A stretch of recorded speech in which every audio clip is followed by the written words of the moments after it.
We need it. Like like oxygen.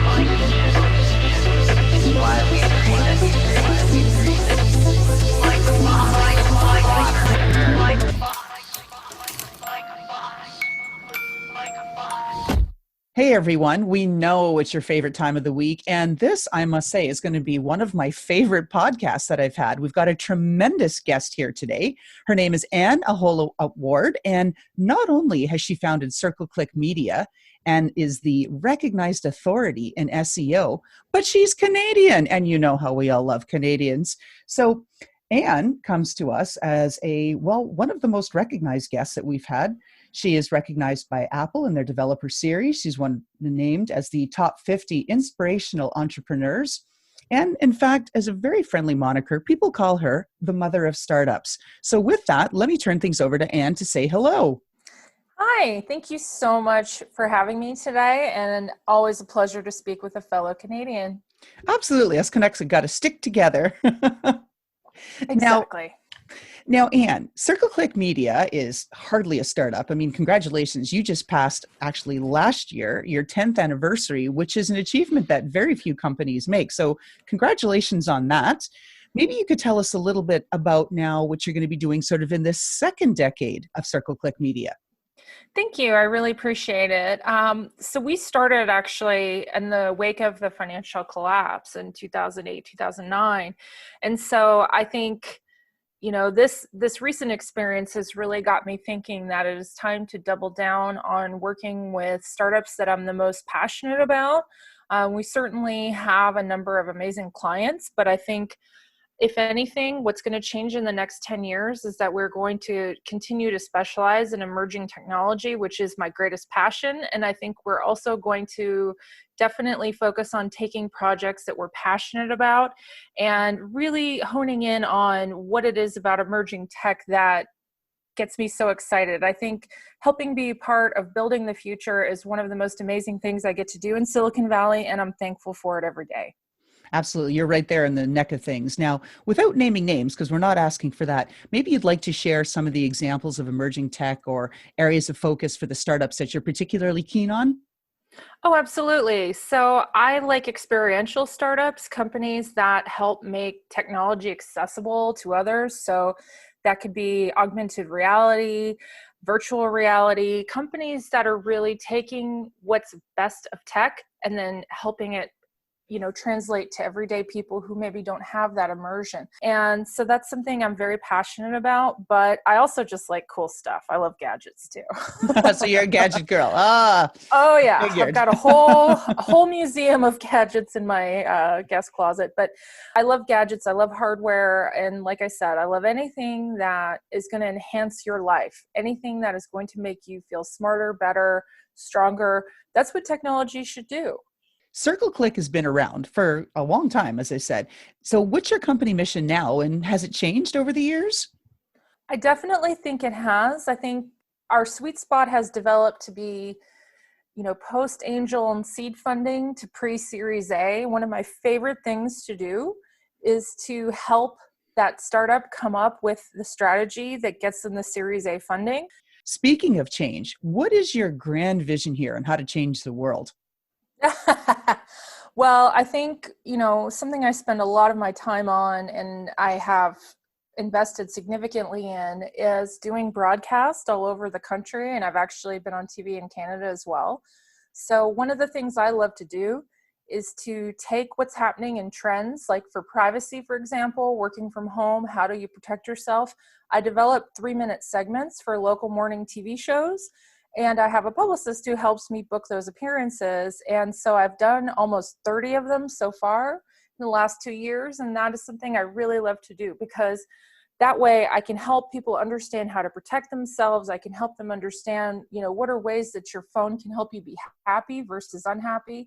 There are a lot of tools out there that people may not know about. And so spreading that information is something I really, truly love to do.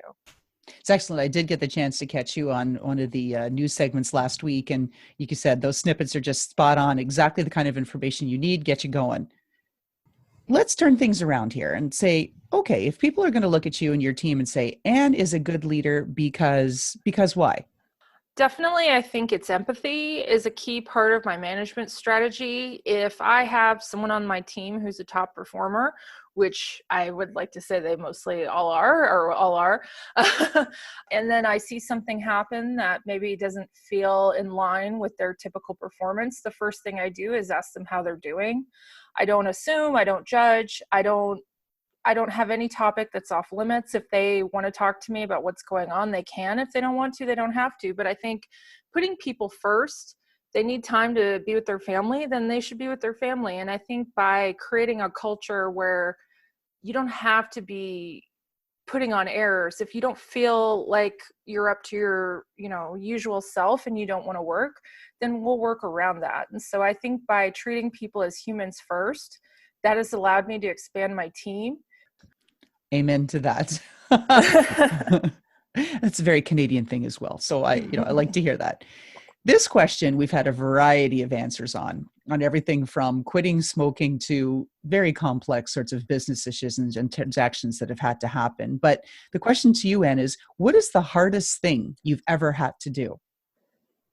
Ooh, in business, I'm assuming. Not always. I leave it wide open. That's your call. That's a really good one because that is telling of a person too, of what they consider hard. Well, I would say on a personal level, the hardest thing I've had to do is manage my spine. I have had 3 spine surgeries, and I've had to learn to walk 3 times in my adult life. I've had to relearn. And so that's been very difficult to manage, but I think it's ultimately made me a stronger person because I haven't taken for granted the ability to walk, and the fact that I have to work at it is something that, helped led me to my passion in technology. And so what was something that I think could have leveled me and made me have a lifelong pity party actually turned out to make me a stronger person and lead me to what ultimately became my passion, which is technology. And I think on a business scale, the hardest thing I ever had to do was fire myself. In the beginning of starting this business, I did everything. I did bookkeeping, I did invoicing, I did taxes, I did every task that as a business owner I wanted to do because I didn't want to spend. And so one of the hardest things I ever did was firing myself from all of those jobs, from project management, from being the person who's the first one to respond to the clients, and really stepping back and trusting people, because that honestly was one of the hardest things to do because, just because you can do it as a business owner doesn't mean you should. If it steals your focus and you're spending your time working in your business, not on your business, then you're ultimately going to be losing and not growing it the way that you should. Oh, I think that's excellent advice. Our listeners are just going to eat that up. That is fabulous. Thank you for sharing that. And I'm sorry you've had so many struggles with your back, but good to hear you're doing okay now.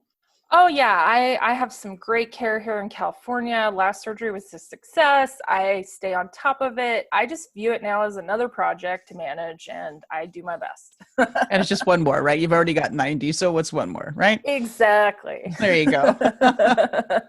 Why do you do what you do? I think for me, I have a passion for measurement, and what ultimately caused me to go from being a developer to a marketer was my love of analytics. I saw that there was a way to make decisions for companies that took the emotion out of it because you're looking at data. And so for me, that was my passion, because the true nexus of scalable growth is measurement. And I am a big believer in Pearson's law, and that what you measure improves. And so by following the discipline of measurement, you allow a startup to enter into a phase of scalability, which is one of the most amazing things to see, is to see a startup go from someone's garage to, the penthouse. Like that is one of the most exciting things I think there is. And, I've had several go IPO, and that is just like, put a fork in me, I'm done. Do you think it's measurement that gives you your competitive edge, or is it something else? I think it's, SEO at its core is part art and part science. And so that's why I love it. I love it because the only constant in my field is growth.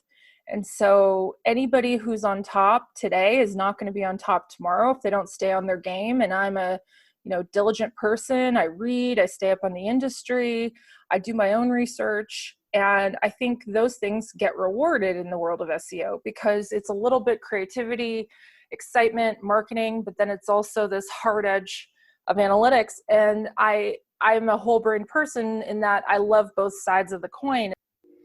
On the bad days, and now clearly you've had a few with 3 back surgeries, what gives you the strength to keep going? My team, knowing that they're depending on me, and my clients, knowing that they need me to be there for them. That definitely helps me take any kind of self-worry, self-pity, self-loathing, whatever you want to call it, that we have as entrepreneurs. It all falls by the wayside when you think about how other people need you and how you're the leader, and being strong for them in many ways helps you be strong for yourself.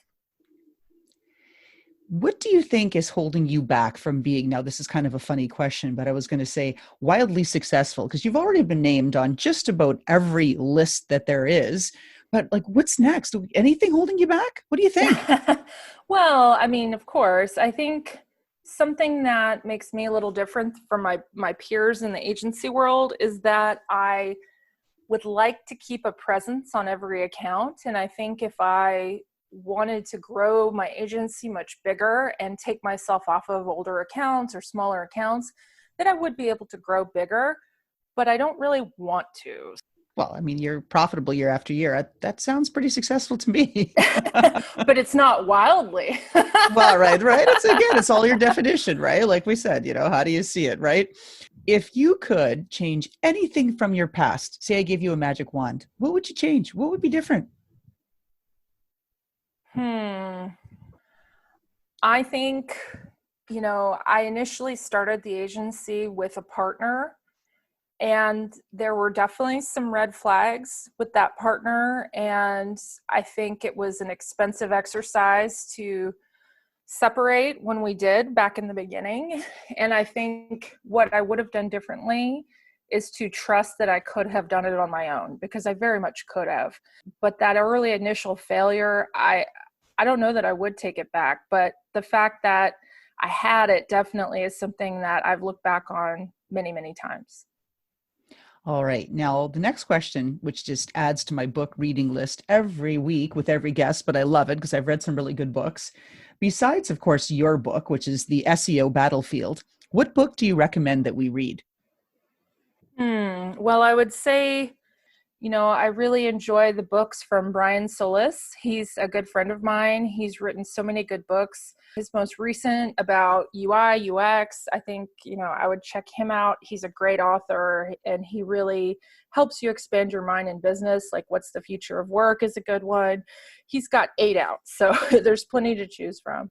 Let's see. So, this question I've been really kind of anxious to dig into, because you are a futurist and you've made countless predictions over the years, including, as you said, the demise of G+. So what do you want people to know? What's coming? What should we be prepared for, especially as you're on the cutting edge of emerging tech?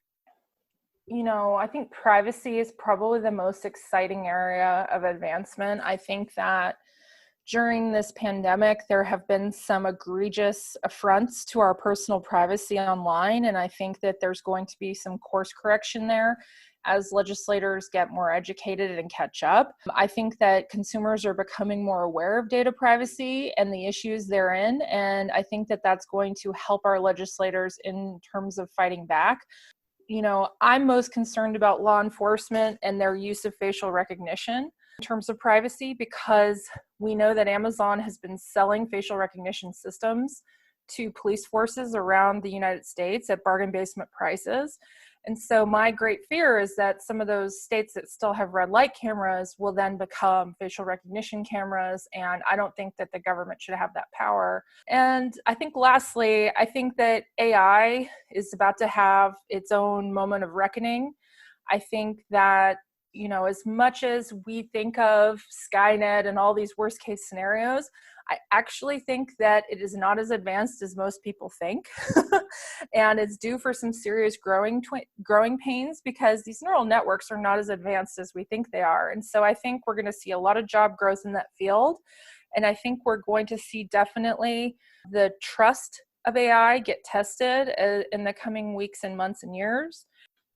So we're getting close to wrapping up here, but not before we ask you to share your best tip for the next generation of women in tech. Oh, it has to be know your value. Know your value. I can't tell you how many amazing women I know that have imposter syndrome, myself included, and know that that's normal, and know that you are better than you think you are. Because as much as you doubt yourself, others are not going to see you that way unless you project it. And so I think having that confidence is so hard. It's easier said than done, but I think you're better than you think you are. So give yourself some credit. Now back to you. How can our audience help you? Is there anything we can do for you?